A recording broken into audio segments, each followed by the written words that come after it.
future home buyers and real estate professionals. Today, we're going to be taking a look at the two most popular loan types in America, conventional and FHA. We're going to talk about what you need to qualify for these programs. We're going to compare and contrast two loan estimates.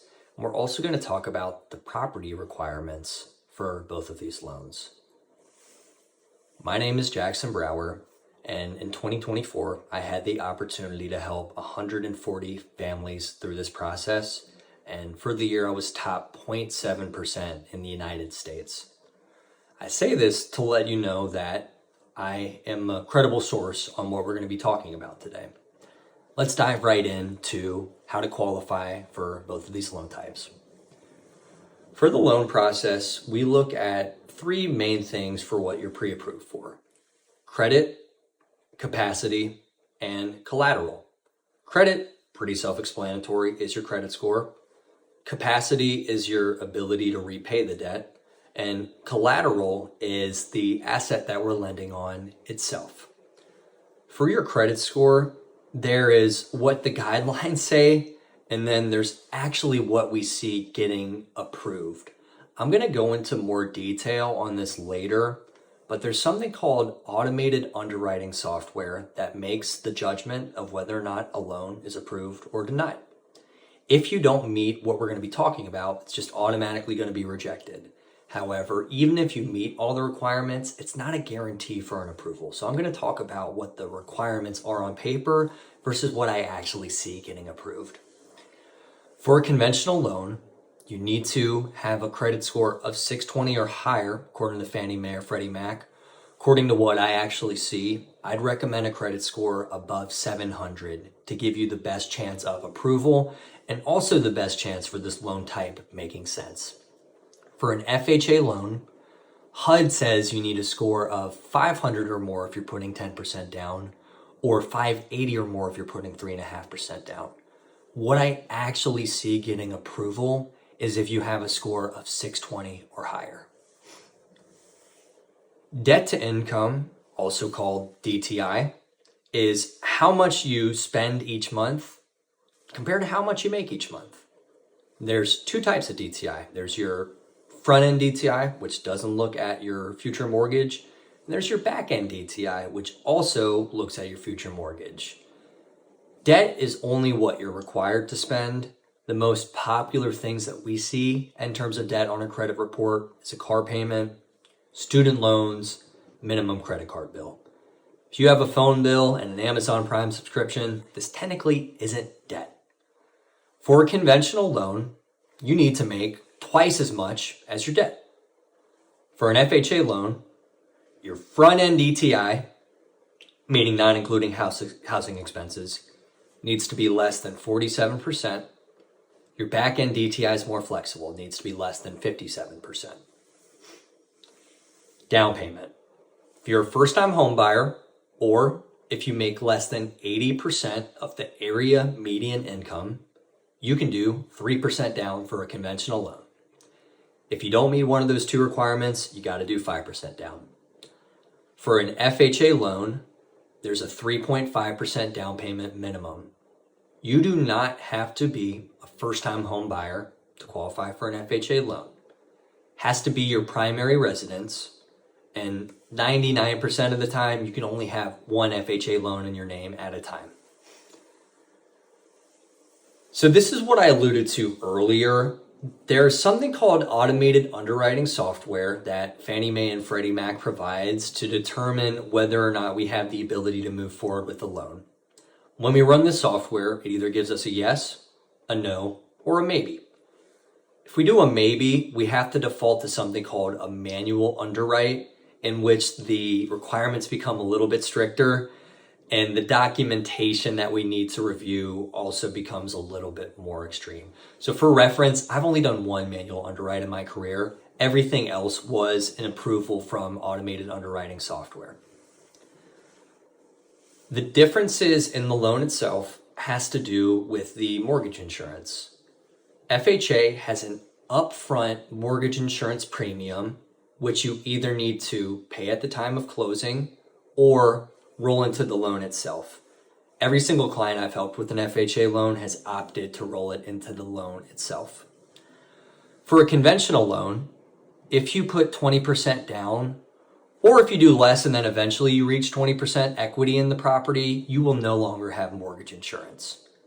For an FHA loan, there's mortgage insurance over the entire life of the loan, with the exception of if you put 10% down, you will not have mortgage insurance at year 11 and onward.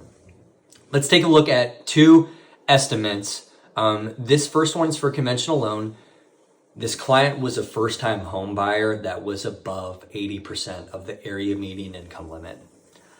Top left-hand side, we'll see their interest rate was 6.875%.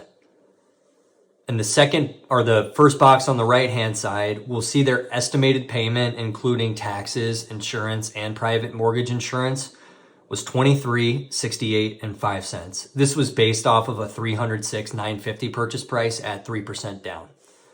In the bottom right-hand side, we'll see the cash to close of $22,942.70. This assumed that the client would cover their own down payment and their own closing costs and prepaid taxes and insurance.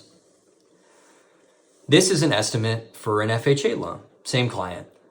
Their rate with a 3.5% down payment was 6.125%. Their monthly payment was lower at $22.59.29. Just to highlight one thing, do you see there that the mortgage insurance was $135 for FHA? For conventional, it was actually lower at $119. But since the interest rate was lower, payment still ended up being lower.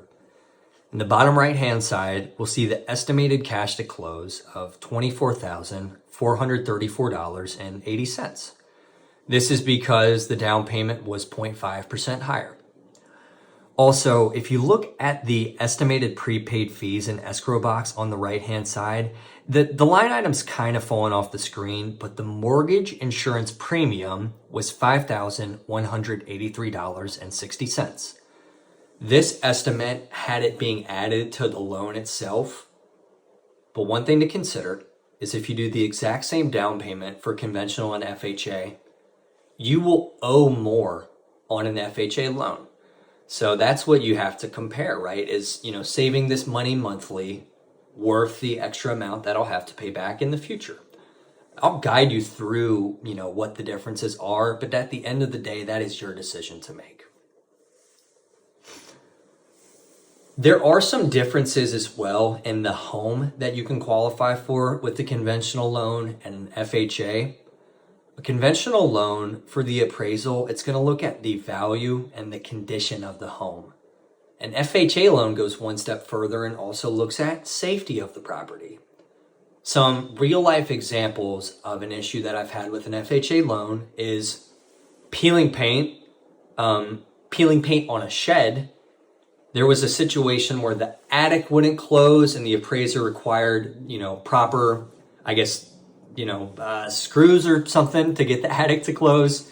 There was a guardrail that was missing one time that needed to be installed, exposed wiring. But for the overall purpose of this video, just know that an FHA loan will look at the safety of the property, and if there's anything wrong with the home, it'll require it to be fixed before you can close on the property.